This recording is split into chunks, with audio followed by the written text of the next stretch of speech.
Mulai ketar-ketir dengan permainan Indonesia, pelatih Arab Saudi sampai tandain nomor punggung 15 Indonesia agar diwaspadai bulan depan. Jangan dikasih ampun, kalau bisa diciderai. Herve Renan, buset, gaya mainnya kayak Arjen Robben. Star Syndrome tak hilang-hilang. Marcelino dirujak habis netizen usai berhasil membantai Cina Taipei semalam. Ingin show off dan gak mau oper ke temen kosong. Netizen, bro pikir dia Ronaldo. Mengaku tak seimbang melawan Indonesia, pelatih Cina Taipei puji timnas Indonesia setinggi langit dengan kemenangan semalam. Che Ming Huang, mereka kuat banget bro, pantesan Kuwait batalin. Simak informasi selengkapnya sebagai berikut.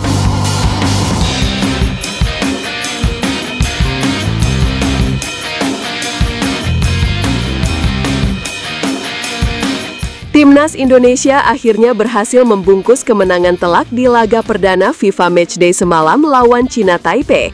Yaps, walaupun lawannya adalah lawan tim lemah, setidaknya ini memberikan jam terbang kepada para pemain yang jarang dapat menit bermain di timnas untuk membuktikan kalau mereka masih layak di timnas dan dipanggil untuk bulan depan.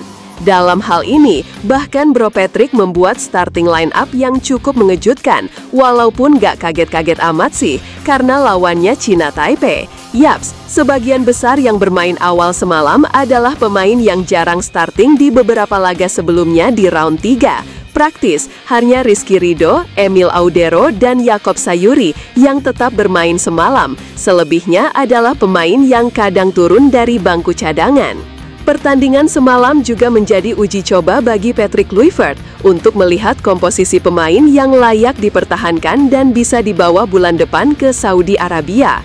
Nama-nama yang menghiasi starting semalam adalah Jordi Amat, Shane Patinama, Nathan, Mark Klok, Beckham, Eliano Reinders, Egy Maulana, dan Ramadan Sananta.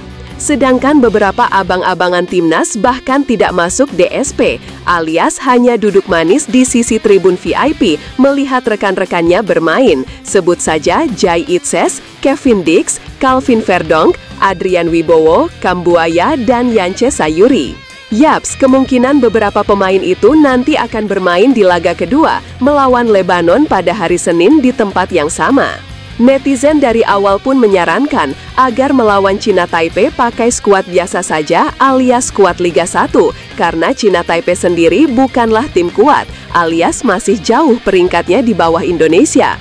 Takutnya nanti kalau lawan skuad utama malah dibuat cedera atau sengaja diciderai, itu kan rugi dong. Di laga semalam, Indonesia bahkan berhasil mendominasi pertandingan sampai laga berakhir. Tidak ada celah sedikit pun yang diberikan pemain kita untuk membuat Cina Taipei nyaman melakukan serangan, karena bola mereka selalu berhasil diputus di lini tengah. Bahkan, Emil Audero nampaknya gabut di bawah mistar gawang sambil makan gorengan dengan seduhan teh hangat. Ya walaupun sebenarnya ada total 2 shot on target sih ke gawang Emil. Ya untungnya ini kiper Serie A bos, jadi tembakan dari pemain Cina Taipei dengan gampang diantisipasi. Melihat Indonesia lawan Cina Taipei semalam, seolah mengingatkan kita pada saat lawan Jepang bulan Juni lalu di Osaka, yang mana kita diayam-ayamin oleh Jepang, dibantai dengan skor yang sama pula, dan bahkan dengan view yang sama, yaitu abang-abangannya nonton dari sisi tribun. Namun bedanya adalah kalau kita lawan Jepang, tak bisa melakukan 1 shot on target pun ke gawang mereka. Berbeda dengan Cina Taipei semalam yang masih bisa menciptakan 2 percobaan berbahaya ke arah gawang.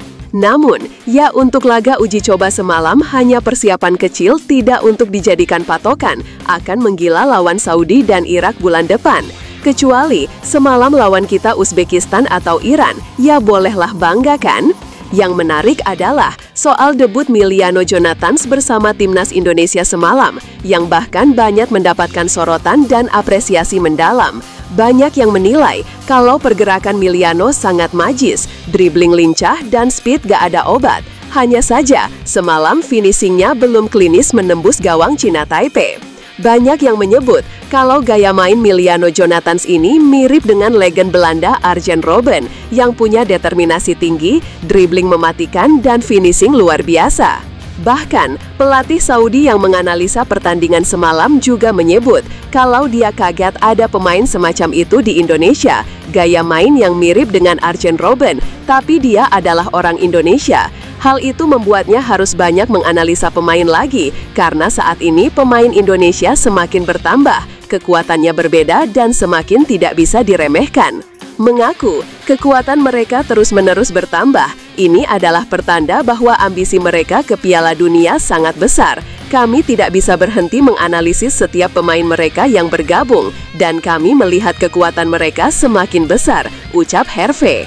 Ya, dia pemain nomor 15 sangat luar biasa, determinasi tinggi dan dribbling mematikan. Kami harus bisa mematikan pergerakan pemain itu nanti saat dikualifikasi. Tidak ada cara lain, karena dia sangat berbahaya. Gaya mainnya tidak biasa, mirip seperti Arjen Robben legend Belanda beberapa tahun lalu, dan ini bukan candaan, tutupnya. Wah, gimana pendapat kalian guys untuk performa Emiliano Jonathans di laga semalam?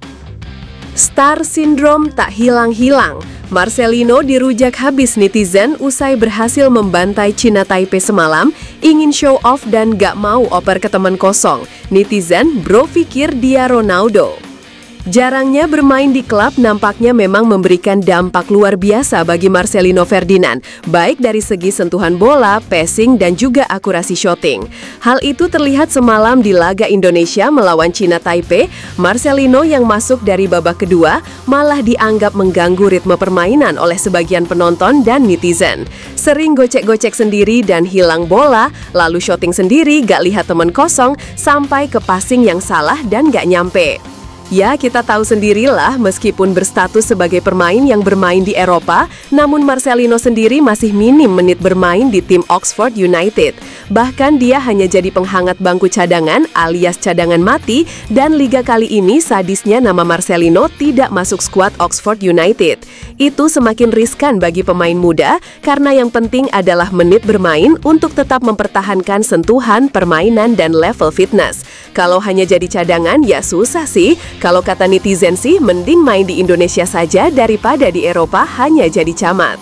Nama Marcelino bahkan menjadi bahan incaran netizen semalam, dengan langsung membanjiri komentar Instagramnya. Hal ini memang bukan pertama kali, karena performa Marcelino memang naik turun. Bahkan bulan November lalu, Marcelino sempat jadi superstar dengan mencetak 2 gol ke gawang Saudi, saat itu juga netizen memuji setinggi langit. Tapi saat underperform sekarang, semua berubah 180 derajat, dan malah dihina, dimaki, dan dihujat sana-sini. Berat banget passing ke teman, tulis akun Sandi Patria.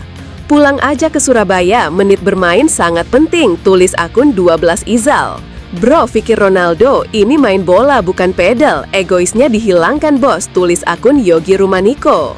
Lama gak main, sekali main serasa Ronaldo, gak berubah dari dulu, tulis akun Rian Septian 20 dengan emot ketawa. Wah, di mana menurut kalian penampilan Marcelino semalam guys? Mengaku tak seimbang melawan Indonesia, pelatih Cina Taipei puji timnas Indonesia setinggi langit dengan kemenangan semalam. Cheming Huang, mereka kuat banget bro, pantesan Kuwait batalin. Kekalahan telak timnas Cina Taipei semalam nampaknya memang sesuatu yang sudah terprediksi sebelum pertandingan. Bahkan sang head coach Cina Taipei pun sudah menyadari itu. Sebelumnya, di balik pembatalan yang dilakukan sepihak oleh timnas Kuwait, Cina Taipei pun juga enggan menerima tawaran King Indo. Namun daripada gabut gak ada uji mental, akhirnya mereka juga menerima tawaran itu. Ya, walaupun konsekuensinya adalah terbantai. Di atas kertas, secara kekuatan tim, Indonesia memang jauh berada di atas Cina Taipei. Jangankan peringkat FIFA saat ini, bahkan market juga nggak bisa bohong.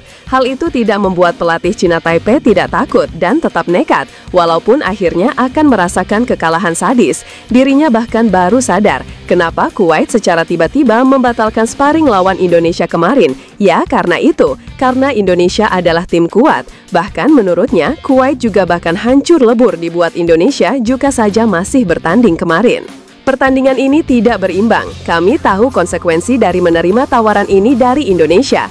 Kami tidak berharap kemenangan di laga ini, karena kami mengetahui skuad mereka adalah skuad mewah, ucap Cheming Huang. Sekarang saya tahu kenapa Kuwait tiba-tiba membatalkan pertandingan kemarin tanpa alasan. Ya mungkin karena mereka takut dipermalukan di sini.